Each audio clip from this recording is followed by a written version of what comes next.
So hopefully you signed in before you came in. If not, when you leave. Before we get started, I just want to let everyone know that this is an informational meeting. So what's happening here today is we have a CISC representative here who's going to explain the difference between us staying self-insured or moving to the pool. The handouts that you got that show the columns of plans, those are not the plans that have been chosen. Those are examples. The plans that will be chosen comes after this meeting when the collective bargaining units sit down to negotiate. So just kind of keep that in mind when you're listening to the information that's being presented to you. And then as we move along into negotiations, we'll be getting input. I know the faculty union is going to do a survey after this, and CSEA will do a survey after this as well. So this is kind of the beginning of the process. So I don't want everyone all freaked out like we've already picked the plans and this is where we're going. So we can all be on the same page, and I will give it over to Laurie. Start me? Okay. Okay. Good evening, everyone. My name is Lori Phillips. I'm an account manager from CISC, and my primary job is to help educate on the health benefits that we have to mention. As Tina said, we are not trying to influence you any way, shape, or form to go from your self-insured program and the plan you have to CISC and the plans that we have to offer. We're just here to educate you on the differences. I really appreciate the fact that you're here and giving up time in your evening to hear about the benefit differences. I think it's really important that people understand their plan designs, and it will make you a better consumer when you are in need of using your health benefits. Where I would like to start is by saying and explaining where you are currently. You have a plan that is a self-insured plan, or within CISC we call it a credible plan. And what that means is that the plan that you have and the claims and the premiums that are collected or funded for that plan are that they all stay together under Kern Community College District. Your claims experience is not mixed in with CISC's statewide pool. CISC actually administers benefits to over 440 school districts throughout the state of California, ensuring just under 300,000 members. And with that, we have what we call our statewide pool. And that consists of about 390 school districts who are pooling resources to share the risk of those claims over all 390 school districts, rather than just being self-insured and standing on your own. Now, being part of CISC means you get to take advantage of our low administrative fees, because CISC is the largest risk-sharing pool in the United States. We have negotiation powers with the carriers to negotiate low administrative fees. And that's why school districts who are self-insured or credible come to CISC and use our low administrative service fees.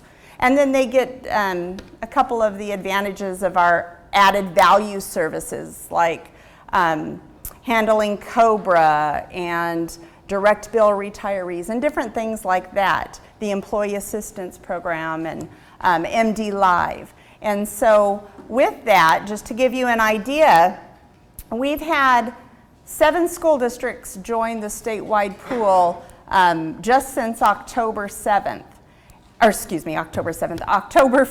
which was our renewal, October 1st, 2015. And of those 7, 3 of them were larger school districts than yours. And they're doing that because at some point They had high claims experience, and they're looking for stability and to share that risk over a larger pool. So that, with as a little bit of background between the difference between being credible and being part of the statewide pool, as it refers to being self-insured and at risk for your own claims versus sharing risk with the pool. That piece set aside. Does anyone have questions about that particular piece? Of the 309 school districts that are in the pool, are they mostly urban, or are they also, say, more centralized due to a small city like maybe Bakersfield or rural part of the north? Our statewide pool is statewide. We go from the Oregon border down to Imperial County, and then from border to border. It's actually truly a statewide pool. We only have, I believe, 5 school districts that are credible and stand on their own. And then the rest are in a statewide pool, or they're a small credible pool within CISC. Okay? I have a question. Sure. So you're no longer regionally rating like what used to be the current pool? Oh. Or is this just what you're showing? Excellent question. When it comes to rates, which we're not really talking about today, but to help you understand, when you're part of the CISC statewide pool, we do a statewide renewal. So we're looking at the claims for all of the school districts in that statewide pool, and we come up with what the required renewal is. And then we do regional rating, because the cost of delivering health care in Kern County is much different than it is in Imperial County or Madera County or Monterey County. You don't want to be rated with those areas. And so, for instance, when the board looked at renewing, the average renewal, let's say on the medical side, well, medical and prescription combined was 3.3%. That's the average. Then we do a rate range. And so for Kern County, that was 1 to 5%. But in another region, it could have been, 2 to 6%. So we still do those regional ratings because the cost of delivering healthcare is different in different regions. Okay? So let's talk about a little bit about the plan that you have now. You have a PPO plan that is 100% coverage. It is what we refer to as a 100 Plan C, and the C tells us that it has a $200 per individual deductible up to a maximum of $400 per family. Okay? So the deductible is the amount that you meet first before the plan kicks in and starts to pay. It has a $10 office visit copay, and your out-of-pocket maximum, okay, that would consist of your office visit copays and your $200 deductible. When they total $2,000 in a calendar year, the plan kicks in and pays 100% for the rest of that year, okay? So a pretty basic, for family, it's $4,000. Out-of-pocket maximum. The Affordable Care Act required that all plans have an out-of-pocket maximum. Okay? Now that's for medical only. And then on the prescription drug copay side, there's a separate out-of-pocket maximum. So comparing and looking at possibly moving into CISC statewide pool, we have a comparable plan. It's a 100% plan with a $10 office visit copay, $200 individual deductible, then the plan pays 100%. That's as long as you're going in network for both plans, okay? Keep that in mind. It covers 100% in network, and then our out-of-pocket maximum is actually lower. It's $1,000 per individual up to $3,000 per family, and that's just our set plan that we offer, okay? Later on, I'm going to go and show you a comparison of different examples of plans that CISC offers. I chose these plans just as an example. It's nothing that your bargaining units are looking at specifically for you. It's just plans that I showed as an example, okay? So keep that in mind, but we'll talk about that moving forward. Right now, what I want to talk about, because even though the plan designs are similar and the out-of-pocket maximums are similar, there are some plan designs in the background, some components of the benefits which are different. The Kern Community College District, as CISC has introduced changes to the plan design, we have, the college has not elected to implement those plan changes, okay? So if you choose to go into the statewide pool, we're going to talk about some of those changes. Ooh, I forgot I had this. So first of all, I've already talked about the reason why school districts want to join the statewide pool. They're joining for stability and long-term solutions to reduce rate fluctuation or increases. That's the idea. You guys have been functioning on a reserve for quite a while, so you may not have seen the rates go up too much over the years, but they do. The cost of healthcare continues to rise. There's reasons for that. There's negotiations with hospitals. There is technology, advanced technology. There are prescription drugs that are coming out on the market, specialty medications, which are huge drivers in healthcare costs that cause those expenses to go up, or the claims experience to go up. And those have been mitigated for you using reserves over the last few years. And so, again, comparing your credible or self-insured arrangement to moving into the pool, one of the reasons why districts move. Plan options, I want to talk about this first. Advantages of joining the statewide pool. Right now you have one plan option. It's possible to add another one, but that's going to skew what the rates are for possible adverse selection. Under the CISC pool, if you were to join, you can offer, based on the size of your group or your bargaining unit, you could offer as many as 6 plans, different types of plans, because everyone has a different need. I may want a 100% plan because that gives me comfort, but I don't know that I want the payroll deduction that goes along with it because I don't have to use the benefits very often. Or I may be a person who wants lower payroll deductions if they come into play, lower payroll deductions, but I don't mind having to pay a deductible or a little bit toward benefits. So, you know, that's give and take. I may be a person who has other coverage through my spouse, and so I have coordination of benefits that are available to me. Or my husband may be on a Kaiser plan, and I want to be able to enroll in a Kaiser plan and have no out-of-pocket expense. So there's various different reasons to offer more than one plan. But I will say Judy or whoever does the benefits would probably kill us if we went with 6 plans for classified, 6 plans for certificated. And really, you're used to one plan, so there is not necessarily a need to offer 6. Maybe 2, maybe 3, but it depends on each unit and what they want to offer. But I do want to share that you could offer PPO plans, an Anthem HMO plan where you pick a primary care physician, have a small copay, and then everything else is typically covered with no deductibles or any other out-of-pocket expense, but you have to stay in network.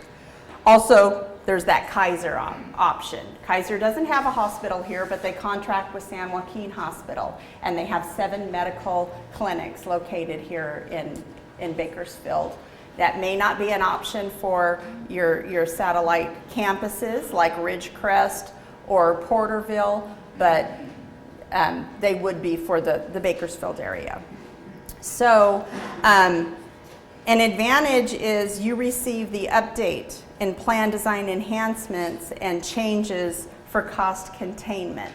Now this could be looked at as an advantage or a disadvantage depending on what that plan change is.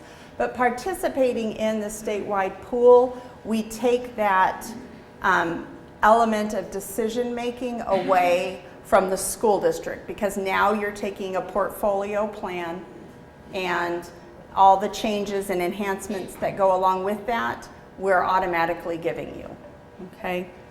So the clinical decision making on those plan designs changes are is eliminated. Also, being part of the statewide pool, you would get to take advantage of CISC's Health Smarts Health Improvement Program, which if the district chooses to offer to the employees at no cost to the district or to the employees, we set up flu shot clinics available, which you may get from the college already, but flu shot clinics are available. We also come out and do our health screenings with biometric screenings. It's very important to CISC that members know their numbers, to know whether you have high cholesterol, high blood glucose levels, different things like that, and to make that service available to members without having to take time off work or to pay a copay when they go into the doctor. It's actually done at each individual site, plus CISC offers awards for that. Okay, so you can earn a $30 gift card just by coming in, getting a finger prick, and then they give back to you what your numbers are, and you know if there's a potential risk for more serious disease. Okay, so those are some of the advantages of the statewide pool. Now getting to some of those plan design updates or changes that you may experience, and this won't affect everybody, okay? It's going to affect some of you, depending on your needs and how you use health care. One of the changes in plan design that would happen moving from your credible plan into CISC's pool is that the emergency room copay would change. Right now it's $50 if you go to the emergency room. It would increase to $100. A few years ago, CISC decided to implement the $100 emergency room copay to get people to think before they use the emergency room. We had looked at claims experience the year before, and we had found that just over 22,000 members had used an emergency room, and only 270 were admitted into the hospital. So that told us a lot of people are using the emergency room, and the claims for emergency room are much higher than if you were to take the time to make an appointment with your doctor or use urgent care to access care. Now the $100 emergency room copay is waived if you're admitted into the hospital, okay, so you wouldn't have to do that. So that's a minor change, I would say, in moving to the CISC plan designs. Additionally, on your physical medicine, your physical and occupational therapies, and your chiropractic care, CISC's plans have a review process. So built into the benefits, the first 5 visits are given to you with no review for medical necessity. But after that 5th visit, if you need continued physical therapy or chiropractic care, your provider would get approval from a company called American Specialty Health, and they would approve for so many more visits, and then it would be reviewed again. Our plans don't pay for maintenance. The plan is designed to treat an illness or an injury, much like your current plan. It has to be medically necessary. On your current plan, you have a maximum amount that the plan will pay of $25 for chiropractic care, and then you're limited to 30 visits per year. Under our plan, there is no dollar maximum or visit maximum. It's just if it's medically necessary, it will be reviewed and approved, and you'll be able to continue on with that service. So if you need more than 30 visits per year, it will be granted. Okay? So that's something you need to be aware of. Yes? But the 5 visits, Is so after the where now we have 30, we would go to 5 and then it would go to a review. To review for medical necessity, yes. Yes. And yeah, what is the appeal process? You would appeal it through Anthem Blue Cross. So again, if you have an illness or an injury, then with the information that your chiropractor or your physical therapist is sharing with that company, those claims are being reviewed. And if it's medically necessary at a peer review, then it will be granted that you have continued ongoing services. But they will approve it for like 6 visits at a time. I'm a prime example. I go for chiropractic care. I drive a lot, sit in the car. My neck gets so stiff I can't turn my head. They have always approved it because there is a problem.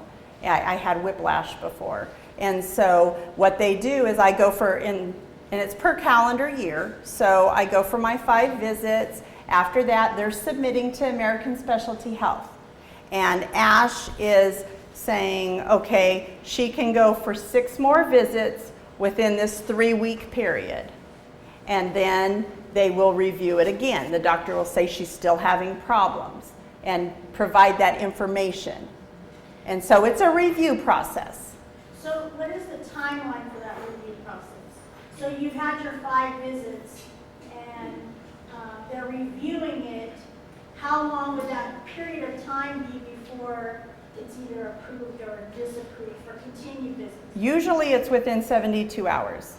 Now if it's an urgent case where there is a problem, an injury where you need services right away, your doctor or provider will submit it as an urgent request. Okay? Okay? I have a question. Sure. There seems to be several big class action lawsuits against American Specialty Health. That's problematic, I think. But my real question is that when I talked with a physical therapist, he said that American Specialty Health has a tendency to not have any rhyme or reason to who they approve and who they don't. What are the, other They than have a saying rhyme or who drops reason. money, what are the standards that are in place? I mean, I know that the people who work in American Specialty Health are paid lower than the prevailing wage for other people in the same profession, and that really bothers me. I don't know that that's fact, but Okay, I'm afraid of it. we'll have to review that. I'll have to look into that. I don't even have a good question right now. I'm just afraid of it. Well, and let me tell you, all the major carriers use American Specialty Health for reviews. They do peer reviews. Chiropractors are reviewing chiropractic claims. Physical therapists are reviewing physical therapy claims. As we know, and we've experienced it here in Bakersfield even, chiropractors will want you to come once or twice a week, no matter what. Continued maintenance. Your plans are not designed for maintenance and to make you feel good. They are designed to treat an illness or an injury. And so if it's evident that you have an illness or injury, the approval will be given. And it will be for as long as you need it. As far as the class action lawsuits, I'm not familiar with that. Lower paid providers, I am not familiar with that. I would say more than likely that chiropractors aren't in favor of having to ask for approval on their services.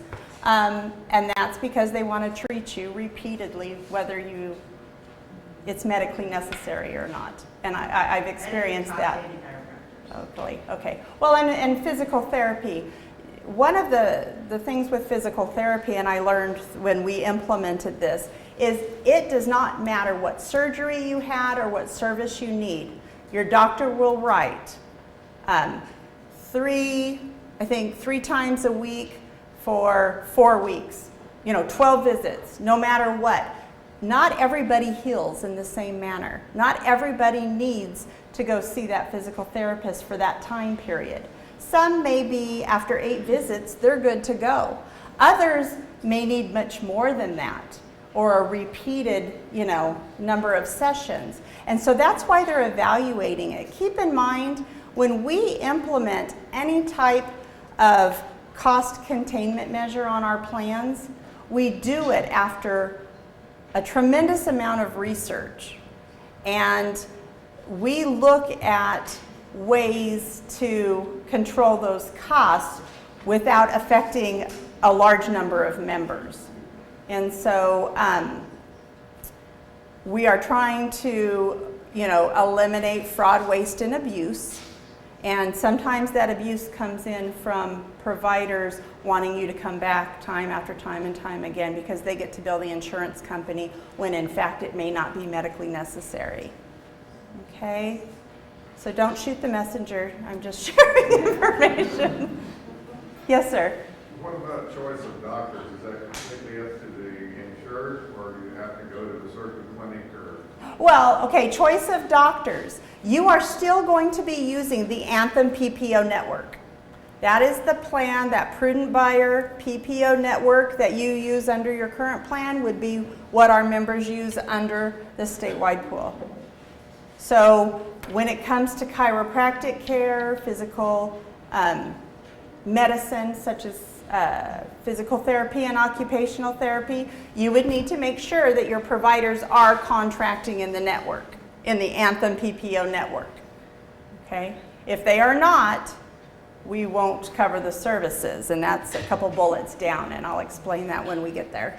Just had a question. You're mentioning whiplash, old injury, but also stiffness from driving. Mm-hmm. Is there a fine line between an ongoing condition and an old injury? It seems like there could be a gray area there.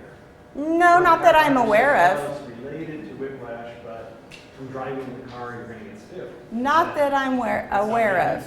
I believe that the chiropractic offices know what to say and how to do it to get it covered. So there's no question between injury and maintenance. Not that I'm aware of, because when I injured it, it was like 25 years ago. In my mind, it's from the whiplash because my neck has never been the same. But I do get that problem where I can't turn my head like I had when I had whiplash. Okay, so don't mix up my own example necessarily with that piece, please. Ma'am, Yes? going back to the ASH review, so is it possible, you said that chiropractors review chiropractor claims and physicians. Is that something you have to request? Because I've had a review and it was not a clinician that was making the decision. It was a technician. So is it possible to request from the ASH review that a clinician evaluate your appeal?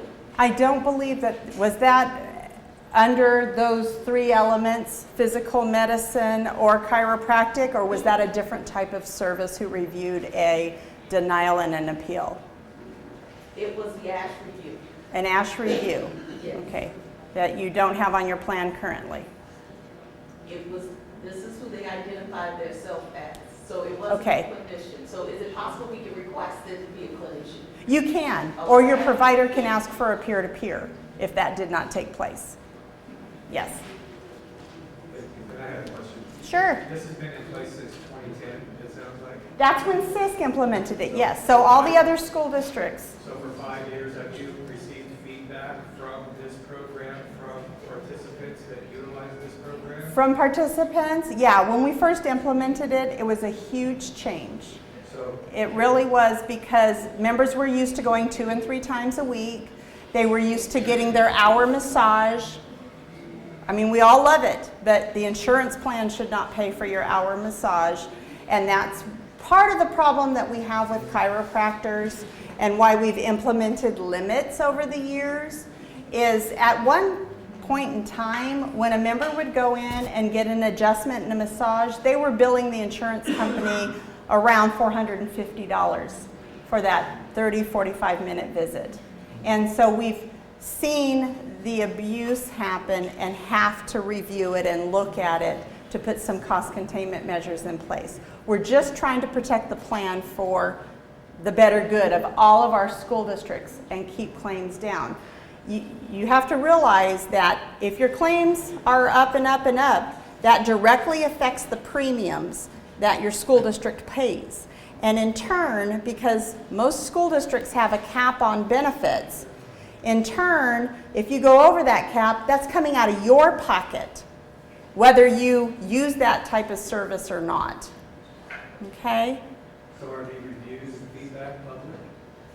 Is that information public? We don't have it specifically by member complaints. It was more so of the doctors complaining that they had to go through this extra paperwork now to get approval from American Specialty Health. Well, because you can get online and go to their website, and there's a reviews, you can see reviews on their. That's possible. Website, and I'd be surprised if CIS didn't have some kind of feedback forum for this program, especially since it's only been one placement by you. So that's all right. I'll call and talk to somebody at CIS and see what I can do. Okay. See if that's available. Okay. Moving on to the next bullet point, the additions of Center of Medical Excellence for bariatric surgeries, which includes a travel benefit. Right now you have COEs already on your transplants. If you need a lung transplant, liver, kidney, heart, those types of transplants are major types of surgeries. So you have to use a Centers of Medical Excellence, which is a facility that is accustomed to handling those types of procedures. That's in place. CISC implemented it on the bariatric services in 2010. So if you're going in to have a bariatric surgery, you would need to use one of those facilities. Okay? Kind of self-explanatory. We're looking for quality of care for a facility that has performed those types of services regularly, and there's low readmission rates, low ER returns, returns to the emergency room, low infection rates, things like that. So the use of those COEs is important for those types of services. I seen a question back. Yes, if you're a retiree and you have to go into Medicare Uh-huh. as part of the, how would this affect us as well?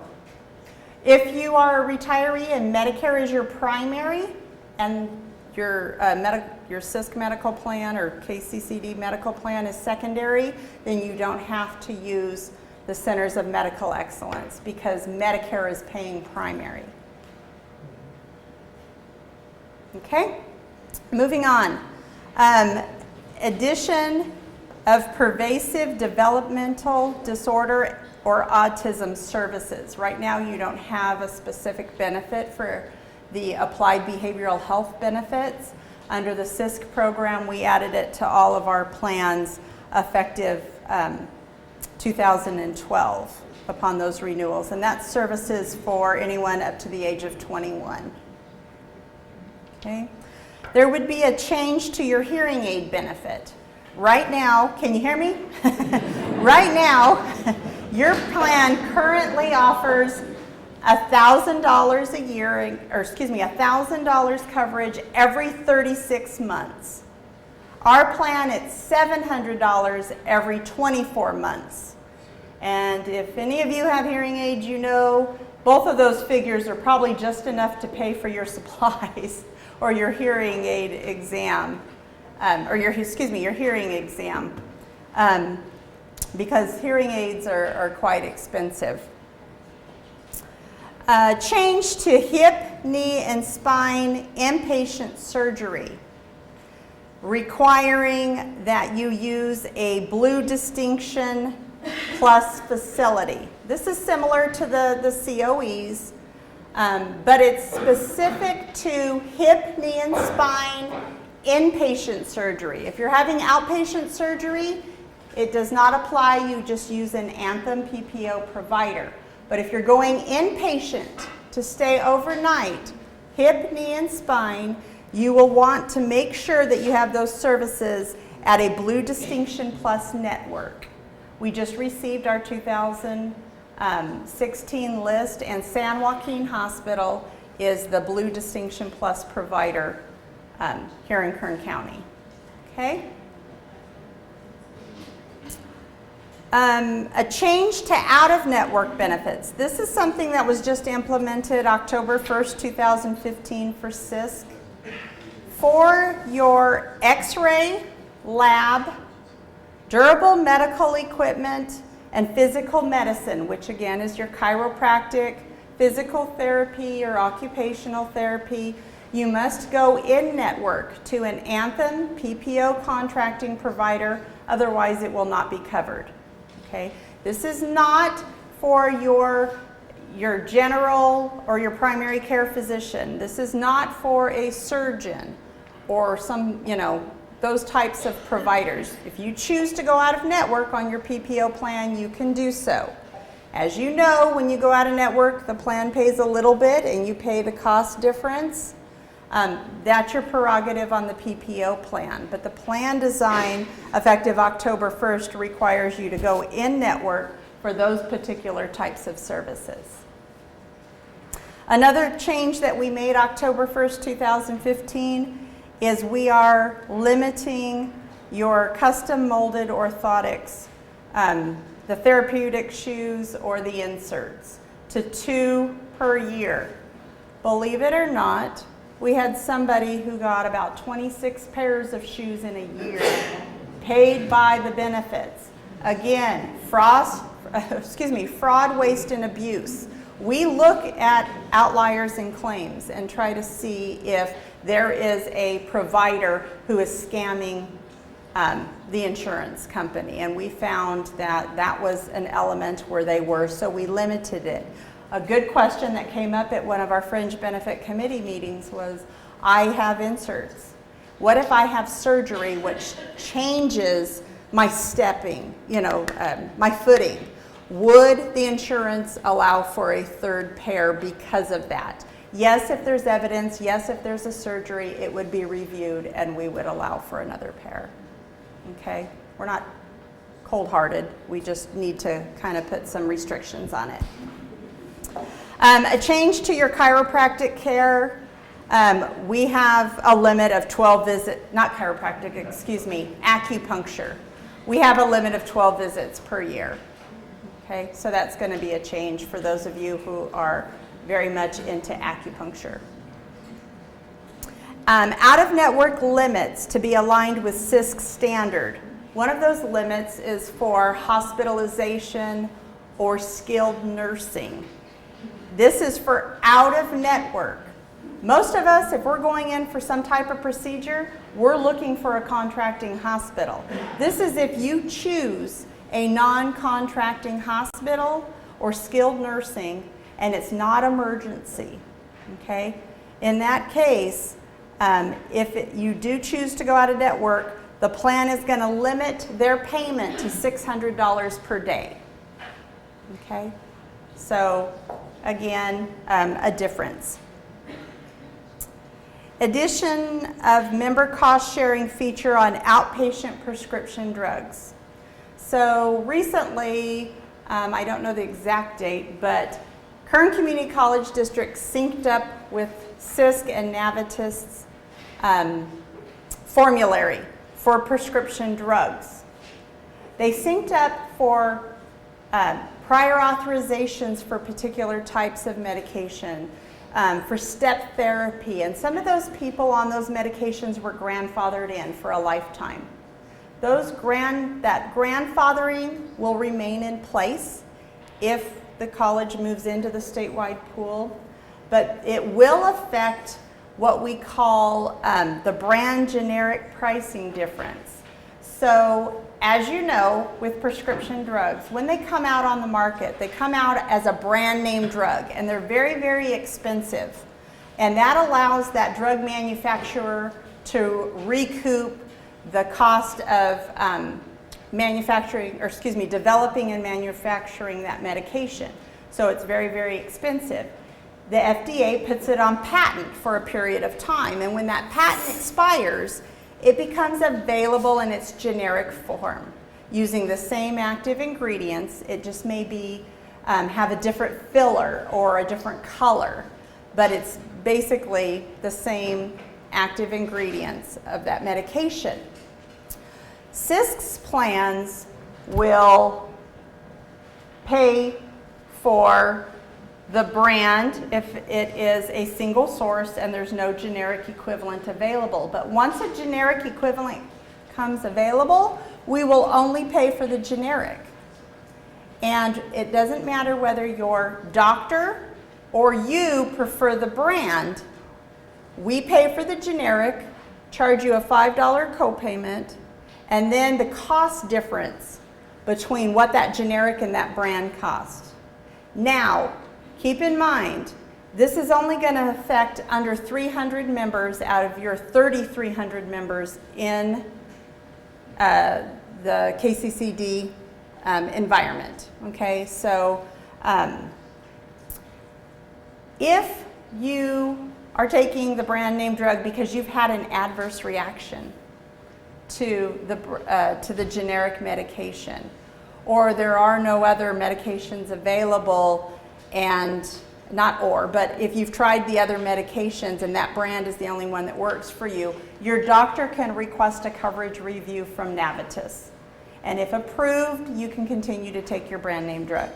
If not, then again, CISC will pay for the generic and you'll be responsible for that cost difference. I have a question. Sure.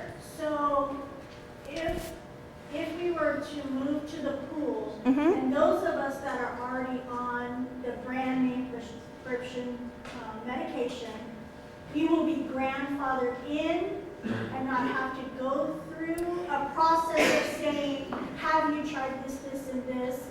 Or we will be grandfathered that we stay on our brand name medication, and that will only be for incoming new employees. It depends on what your grandfathering was for. If it was for the medication and not the cost difference, and it's going to depend, Tina, on the therapeutic class of medication. Example, we have step therapy on antidepressants. There have been antidepressants out there on the market for years, and there's some that are tried and true. Excuse me. And so we have step therapy. We want you to try those medications first before you go to the expensive brand name drug that just came out on the market and the doctor's incentivized to hand out samples and push those medications by the drug reps. Right, but what I'm saying is, I mean, I understand what you're saying, but I'm saying, what about those of us we're already on that medication? So you're saying if we move over to the pool, there's going to be a process that, say I've been on the medication for 2, 3, 4 years.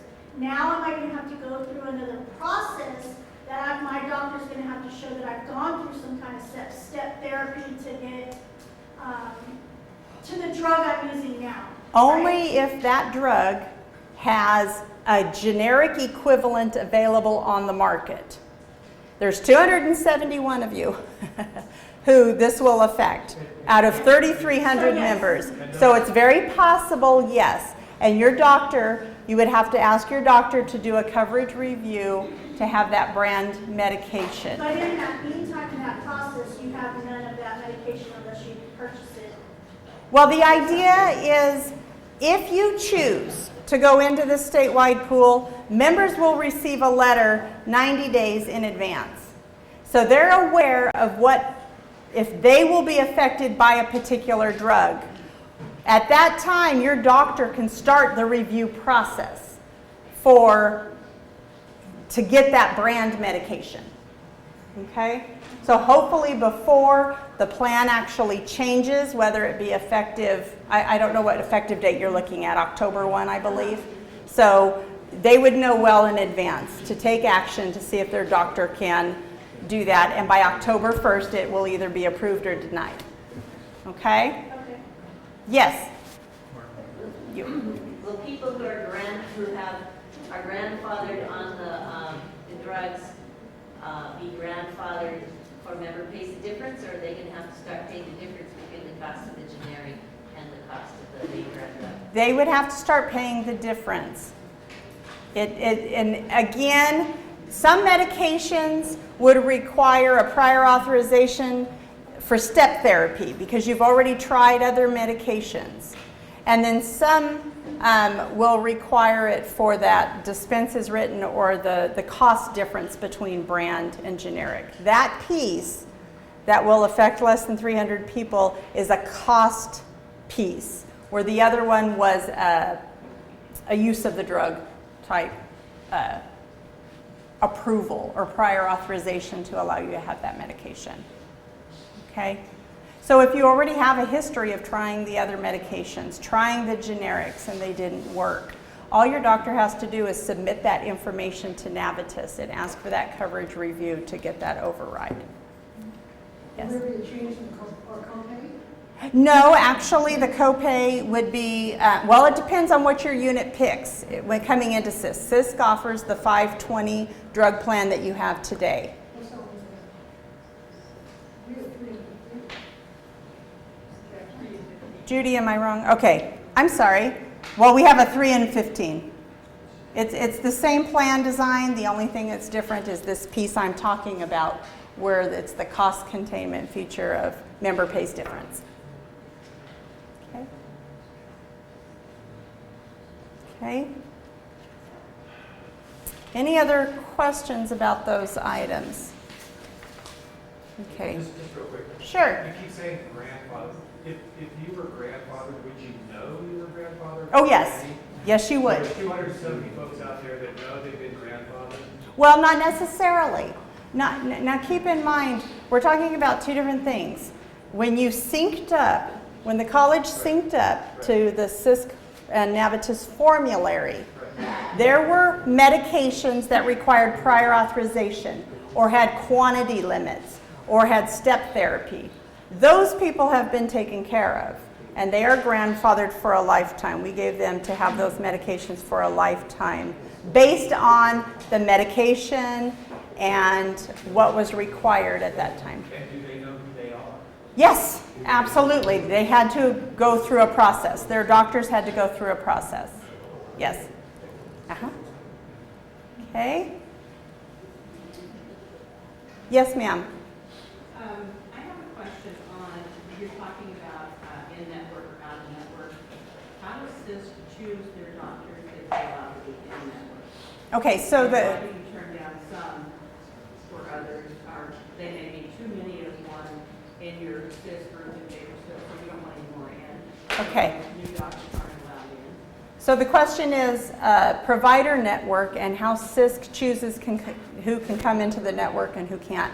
Actually, CISC does not make that decision. We work with Anthem Blue Cross.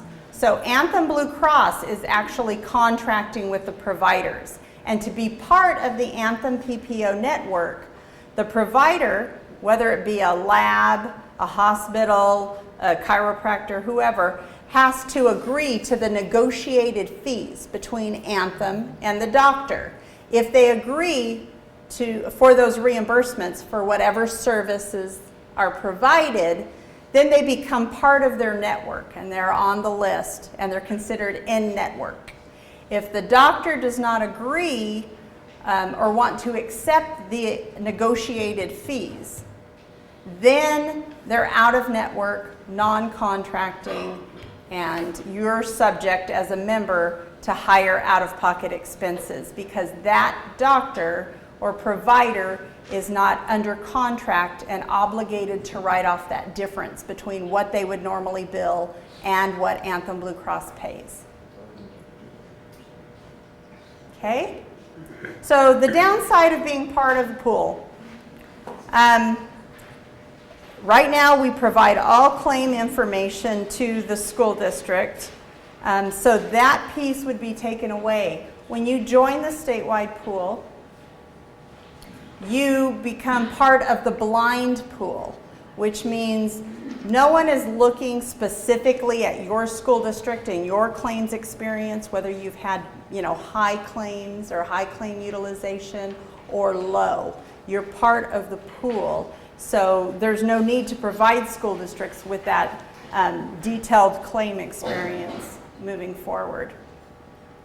Also, you no longer have the autonomy to make those decisions as to whether or not you want to take a plan design change or not. Can I just clarify what you're saying?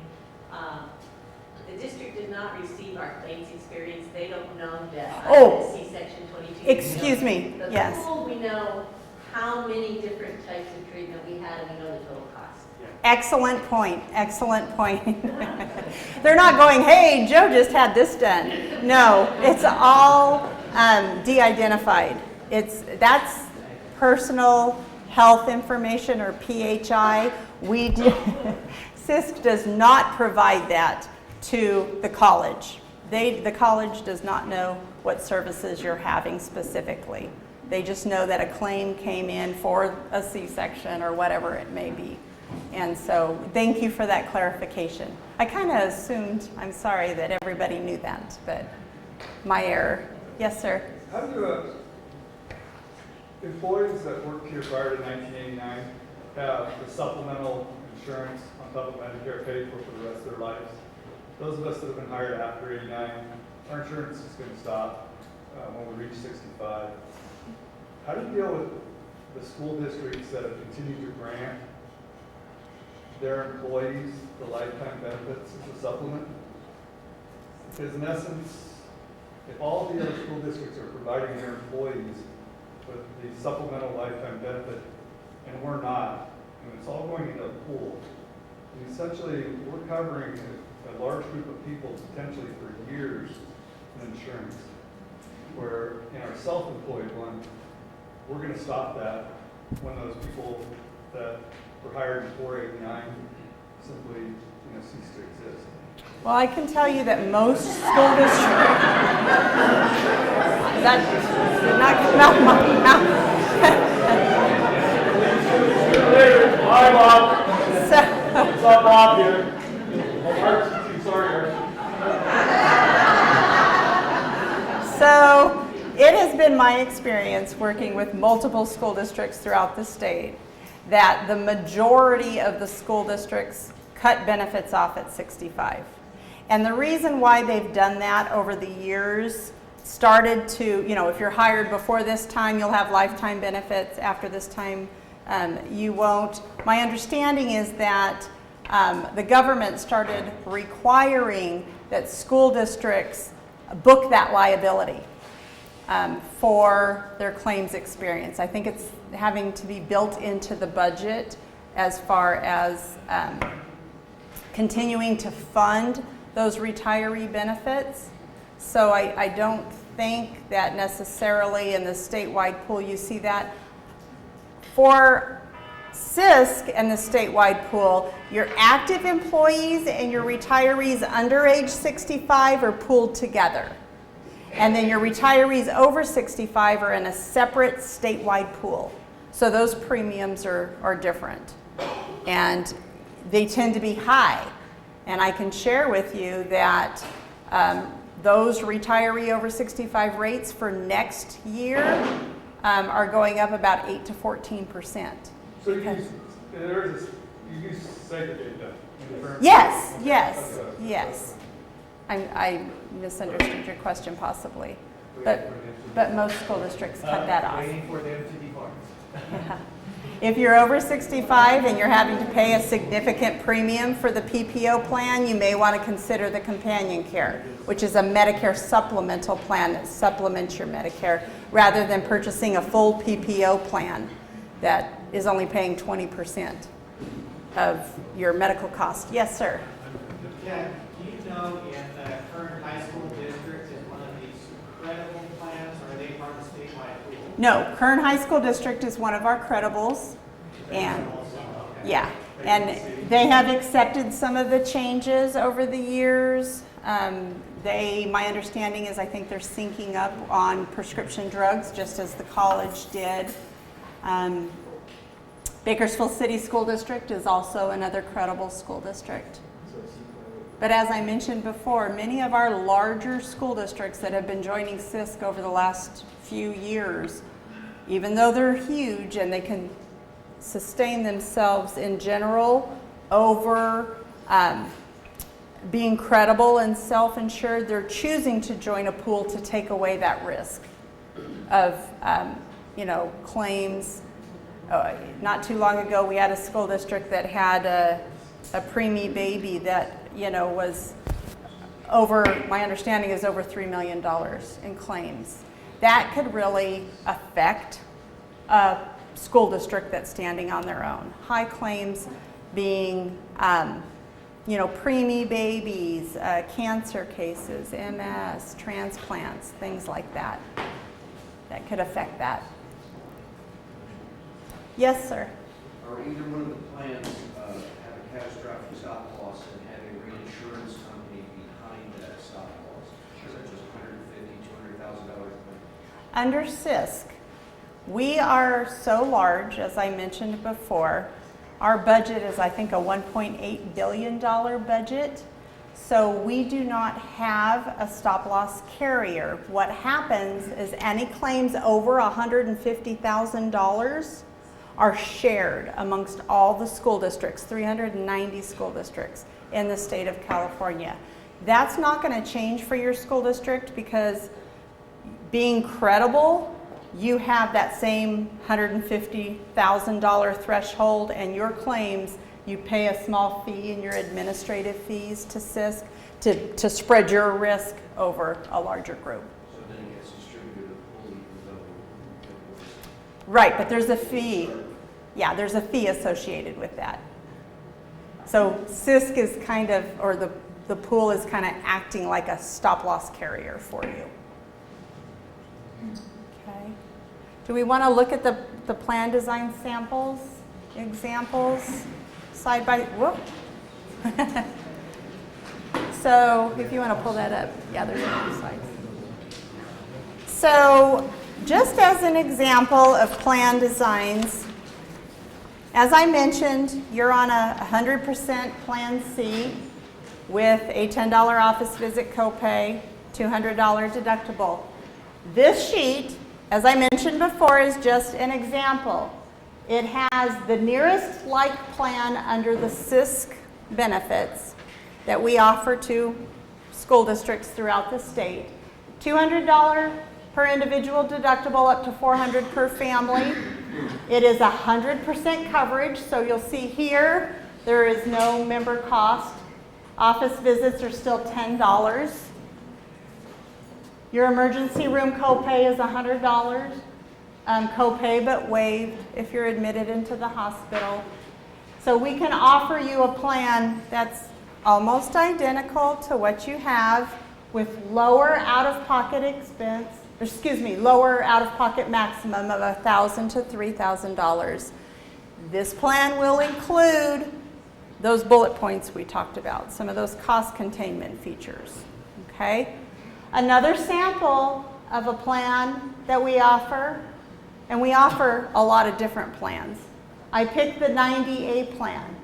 This plan has a $100 per individual deductible, up to $300 per family, so it's a little bit lower than what you have. The out-of-pocket maximum is $1,000, $3,000 for family. It has a $20 office visit copay, and the plan pays 90% after your $100 deductible is met. You pay 10%, but you only pay 10% up to your out-of-pocket maximum. So keep in mind, any of the PPO plans that we're looking at, the benefits are the same in the background. Everything that's covered under a 100% plan will be covered under a 90 or an 80% plan. The only thing that changes is your office visit copay, your deductible, and any applicable coinsurance. So if it's a 90-10 and you're paying 10%, that's called coinsurance. And all three of those are separate member out-of-pocket expenses, and they all go toward that $1,000 out-of-pocket maximum. Okay, so that's your protection as a consumer, as long as you're going in-network for services, just like on your current plan. Okay, I'm also showing you an 80% plan. 80G is, G indicates it has a $500 per individual deductible, up to $1,000 per family. This plan I'm on. It has a $500 per individual deductible. Once that's satisfied, the plan pays 80%. Member pays 20%. 20% my $20 office visit copay, and that $500 deductible all go toward that $2,000 out-of-pocket maximum. Now, some of you are thinking, why in the world would you offer a plan with a $500 deductible? Especially when you're used to a small $200 deductible. As you share the out-of-pocket expenses, as the consumer shares in the cost of the plan through copays, deductibles, and coinsurance, the premiums go down. Okay? So as an example, if your current plan design is going to require, and this is an example only, okay? If it's going to require a $300 a month payroll deduction to have your current 100% plan, it's possible that that district cap, an 80% plan may fall below that cap. So now I'm saving $300 a month because I'm not having that payroll deduction, and I'm only paying toward my $500 deductible if I'm using the benefits. But the most I'll have out of pocket in a calendar year is $2,000. But I'm saving $3,600 in payroll deduction. So that's a reason why a school district may offer more than one plan. Okay? Does that make sense? Yes, ma'am. A question on the copay. See, when you mentioned like the 10% and 20%, that's a co-insurance payment? Correct. That figure applies to the deductible. No. Your copays, your deductible, which is the amount you pay first before the plan starts to pay, and coinsurance is 3 separate types of member payments, and they do not apply toward each other in any way. Okay? But they do all apply toward that out-of-pocket maximum, that consumer protection. Okay? Okay. So a co-insurance payment, Yes. as well as your copays, apply to the out-of-pocket. That is correct. That is correct. Yeah. So those are 3 separate types of member payments, and they don't apply to each other. Copays, deductibles, and coinsurance. Okay? Now, if you're going out of network, keep in mind that out-of-pocket maximum does not apply unless it's emergency services. Okay? That's just ongoing. That out-of-pocket maximum is for in-network or emergency services only. Okay? We also have a J plan, an 80J, same type of features. You just have a higher deductible, higher out-of-pocket maximum, higher office visit copay. Okay? This plan can, fall below a district contribution. I don't know, I just picked some that give a variety. Most school districts that offer more than one plan, they do like 190 and an 80. You want a good differential in payroll deduction or cost in different plans to make it worth the effort of somebody paying extra in a payroll deduction to buy up. That's what makes sense. I have some school districts that offer 3 100% plans, and the payroll deduction per month is $20. Why? It doesn't make sense. So, just giving you some information here.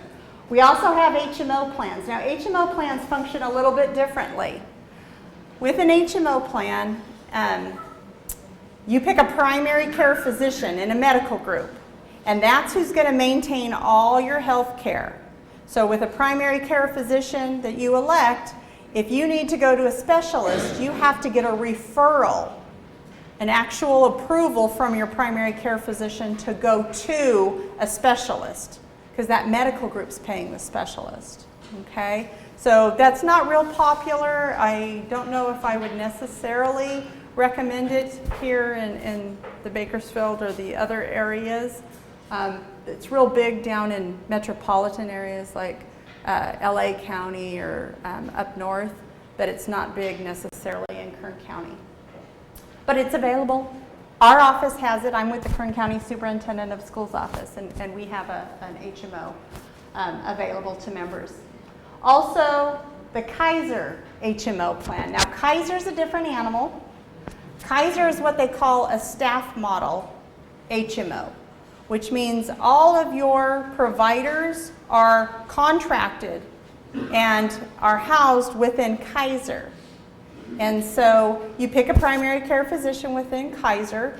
If you're going to that medical or to that facility, if they ask you to go have blood work, you go across the hall. You're still within the Kaiser facility. If you need an x-ray, you go across the hall. If you need a prescription, you go down the hall to the pharmacy. It's all self-contained. And those typically, they have, on your HMOs, they don't have a deductible, an amount that you satisfy first. They usually just have a copay, an office visit copay or a specialist copay, and that's it.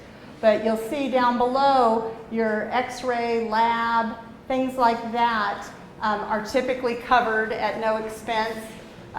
This particular Anthem plan has $100 for your scans, your CT scans and things like that, but the Kaiser plan does not. Kaiser's very popular here in Kern County for many private sector businesses, but we have some school districts that offer it as well. So that could be an option. Maybe you want your PPO plan and Kaiser offered to your members. The premiums are different and there are different plans available. So just something to think about and consider. Okay? Any, yes ma'am? There's a question that we have on out of town and trying to find an in-network person. I mean, are we required when you're out of your parameters, where you live, in finding a network provider or something like that? Or is it okay to go wherever you have to go?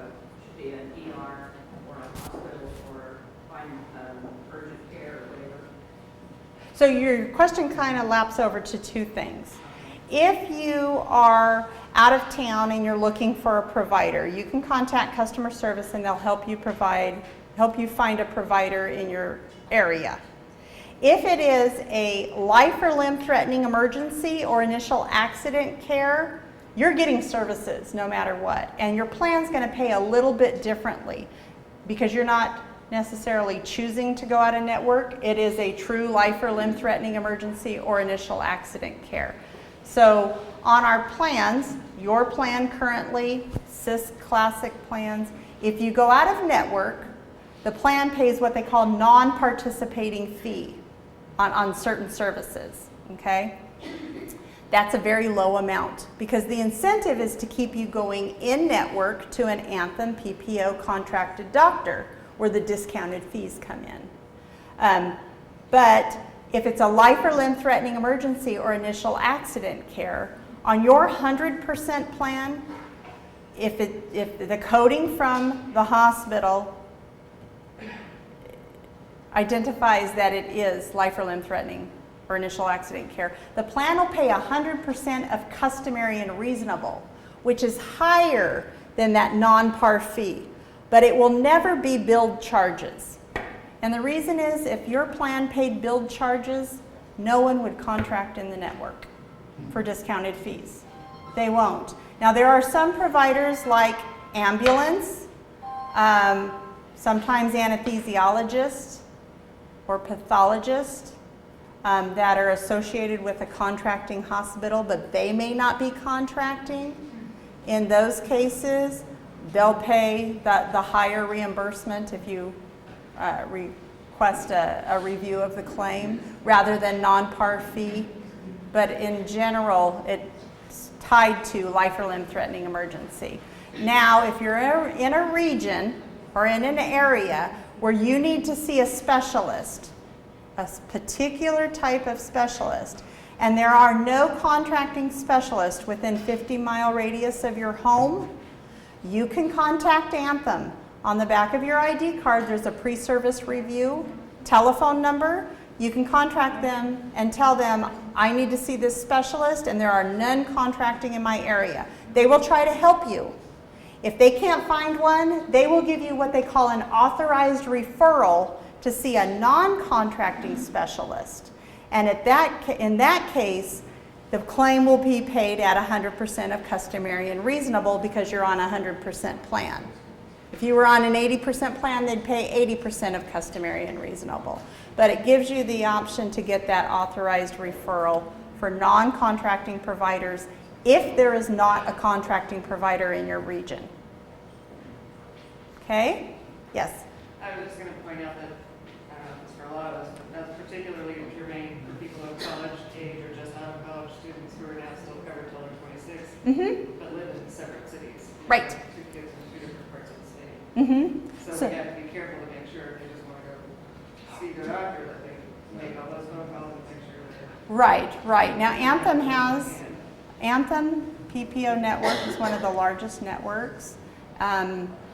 Inside the state of California, you're using the Anthem PPO network. Outside of California, you're actually using what they call the Blue Card network. So whether you're in, Montana or you're in Spain, Mexico, wherever, the Blue Card network contracts with over 200 countries, and it's actually the Blue Cross Blue Shield Association. If you look at your ID card, it has a little PPO on in a suitcase. That's telling your providers out there that you're part of that Blue Card network, and they will bill the local Blue Cross Blue Shield Association. And if you use a Blue Card provider, it's just like you're using a Anthem PPO Prudent Buyer network in California. Okay, and that number is also on your card, 1-800-810-BLUE for the Blue Card network. So your students, your children that live elsewhere, have access to finding providers in their region. Other questions about your health benefits? Yes, sir. I don't know if you know this, or maybe one of the negotiators here in the room would know, but I thought that our district was setting aside resources against the liability for retiree benefits. If we move into the pool, what happens to those resources? Well, I can't address. I didn't think you might know, but I wanted Okay. someone else in the room. Those resources are set aside to pay for retiree benefits. So they would follow those retirees into the pool. Yeah, that would be my assumption. You know what they say about assuming things. But if money is set aside to pay for your premiums, whether they're paying, into the self-insured environment or paying CISC for those premiums, I would assume that would still happen.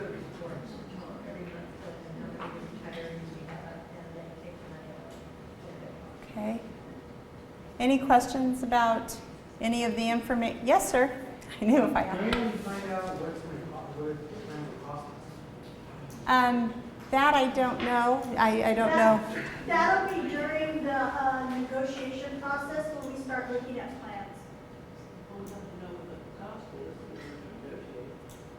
Well, we are going to share that as we go along. I just think on CCA's side, we'll make sure that we get information out to our members, probably closely, probably around our election. So we'll make sure that we get those numbers out to you so that you can instruct us negotiators on which way you'd like to go.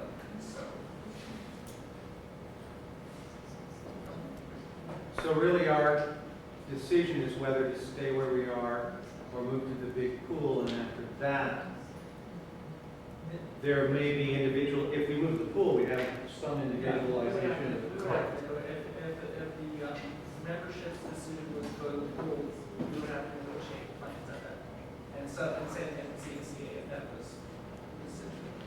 But it would be helpful if we knew what the current plan's gonna cost in contrast to what it's gonna cost. That's what we're gonna get up to. So, yeah, we are gonna get some. It's not available today, but the cost, Obviously, our system is not very stable. We're drawing below our recommended reserve. How stable is the pool? The pool is very stable. As I mentioned, we function on a $1.8 billion budget. We have what we call a stabilization reserve that's set up, and it runs about 1% of the overall budget. But we have used it in past years if we've seen a spike where we've had repeated years where we're looking at a need to raise the rates. We've used that stabilization reserve to buy down that renewal a little bit to help smooth out. The idea of being in the statewide pool is a long-term solution for school districts. So your rate increases or the rate changes kind of, go along like this. It doesn't shoot up one year and down another and then up and down, because any given year you can have bad claims experience, whether you're credible or whether you're in a statewide pool. When we look at CISC, when we look at doing the rating, they actually look at a 3-year, look back a couple years to see if it's a fluke year that we had bad claims experience. But with the volume, it's mitigated, so you don't see those high spiking years. So there's a stabilization reserve that's used. Yes, sir. This is my friend's idea, and I don't want to take credit for it, but what if we combine with, you said the Kern High School District and the Bakersfield City School District are also credible and have the same plan. What if the three of us combined, we'd have a bigger pool and just keep what we have? I don't necessarily think it would be to your advantage, because you don't know if they have good or bad claims experience. It may be different plan designs than you have, which they are. There's differences. Being part of a standalone, and this is CISC, me talking with the experience that I've had. I've worked for CISC for over 20 years. Standing alone, you just have a greater risk. Joining the statewide pool, it mitigates, it eliminates that risk of the high claims that can cause you to use your reserves.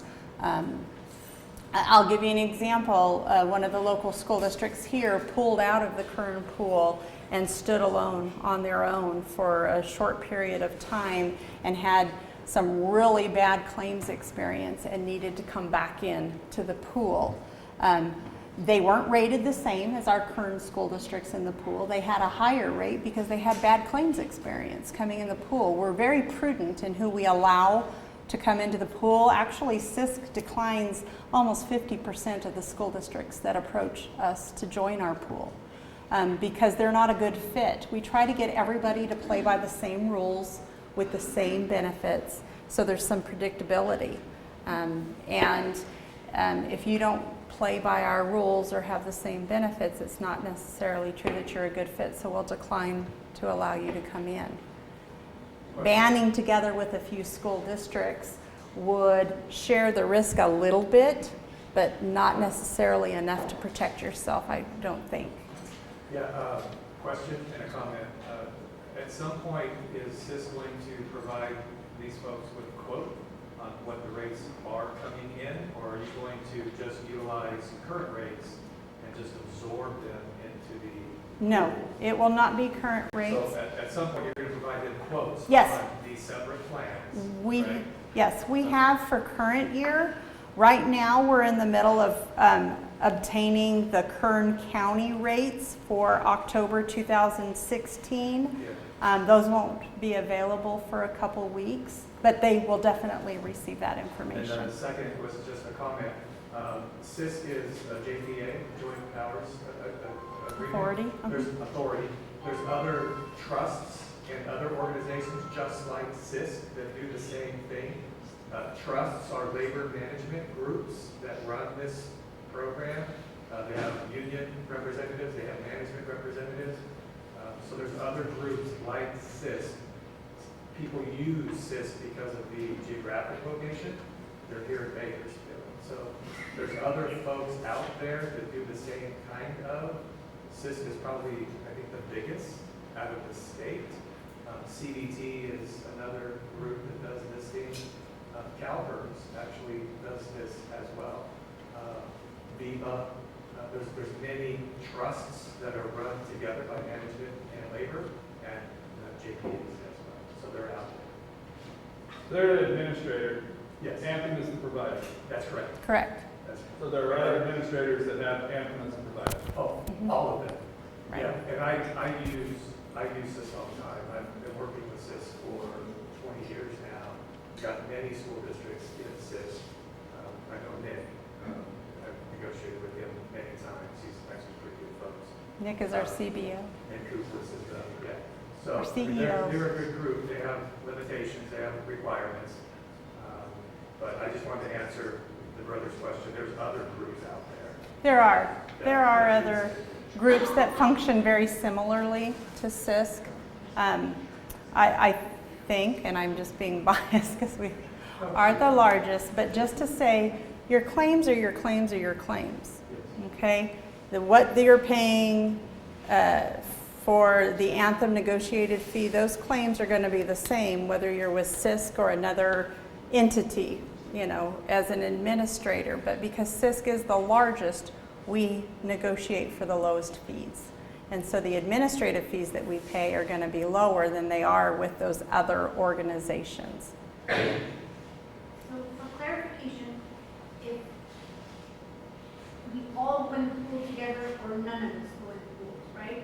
If that's the first hurdle is the decision of pool or no pool. That's correct, because if you split out, your bargaining units split out, the ones that stay self-insured are now even a smaller group. And you're basically, you know, it's not going to be a good thing. So my understanding is it's either in or out. And then after that decision is made, then we start the next process, which would be Plan designs, yeah, picking plan designs. That's really quote. At this Yeah, point, that's what you need. Once you find and out I what agree. the limitations are, once Right. that information is relayed, the next thing is a quote. To compare apples to apples, what I'm getting now and what I'm going to get then. Mhm. And the cost. And that's provided each year. And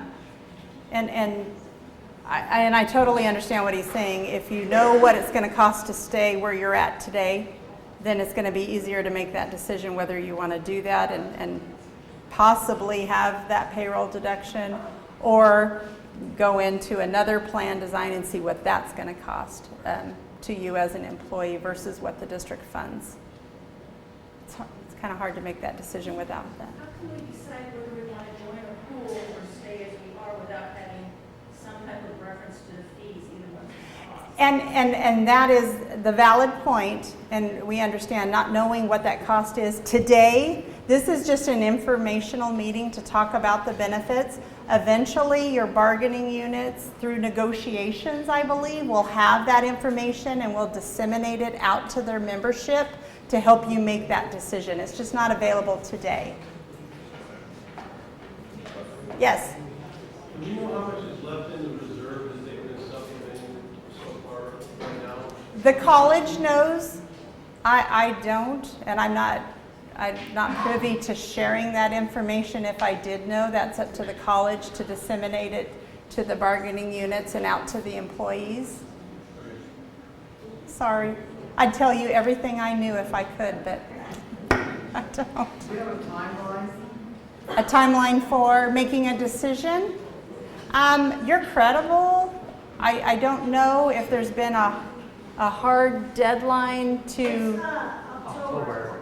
Well, yeah, okay, so if we're looking at an October 1st effective date, preferred, then we have to know 90 days in advance. CISC has to know 90 days in advance, because we'll have to have Anthem build the benefits, get you all set up with new group numbers and all of that. So that brings us back to August, July 1? Yeah, July 1. So prior to that, hopefully there will be communication out to share with you so you'll know what to expect and what you're voting on. I think will be available for sure. Okay. Other questions? I will hang around afterwards if you have. Pardon me? Oh, you want to? Oh, yes. And I'm most curious about the out-of-pocket tax, 15, 25, those. These? Okay, so we had a request to go over the prescription drugs. CISC offers 5 different prescription drug plans. So if you like your 100% plan and you want the 315, we can provide that cost to you, the premiums. This example is just a 520, and I think that's why I alluded to that earlier. It's $5 for your generics, $20 for your brands, okay? Just like your $3.15 is today. Does the 315 have the copay for the out-of-pocket match? Yes, It also, yes. is it the same? It's the 1,500, 2,500 for the 315 plan. Do they have that now? Yes, This yes, group has yes. that now? Absolutely. Currently, you have an out-of-pocket maximum on your prescription drug plans, which again is separate from your medical. But together, they fall way below the government's threshold of what a maximum out-of-pocket can be for medical and prescription combined. Okay, it is much less. So, just like any of the plans you have now, you go to Costco, you get your generics, most generics for a zero copay. That's still available to you. You use any other pharmacy, except for Walgreens, you pay the generic copay. You can get a 90-day supply at walk-in Costco or through mail order.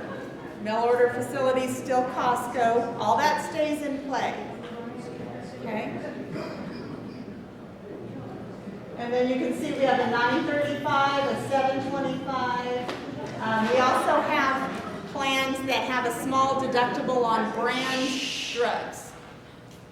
Okay, so your generic may be a $10 copayment for a 35-day supply, but we have a $200 deductible on brand drugs only that you pay one time per calendar year. And then after that, it goes to a $35 copay. Those types of plan designs will bring that premium down. Yes, sir. Sorry, are the pharmacy benefits entirely independent of the rest of the benefits? So you can mix and match whichever you like, except for the HMO, I guess. Yes. Yeah.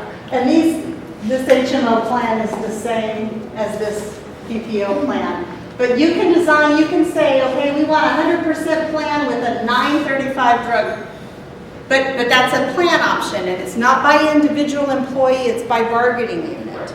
So if one bargaining unit wants a 935 to bring the copays down on a 100% plan, but the other bargaining unit wants the 315 on the 100% plan, you can do that. Yes? It's a smorgasbord. Pick what you want. Okay? And one other thing that I don't know was shared is that CSEA and CCA don't have to have the same plans.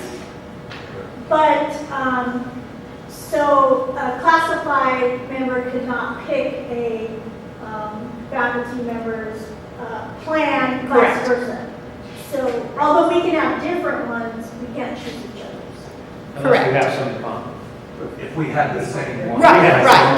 Yeah. If classified wanted to offer 3 plans and your faculty only wanted to offer 2, that's the bucket that you stay in. That's the benefits that you choose, whatever bargaining unit you're associated with.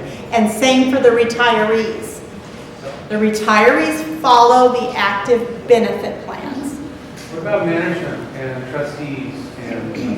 Management can be separated out to a separate group. It's nice if you align yourself with one of the bargaining units, just for ease of administration for the district office, but it's up to you.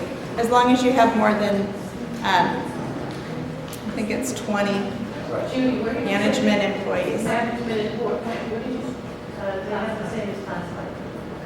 They follow classified. Follow classified now? Okay.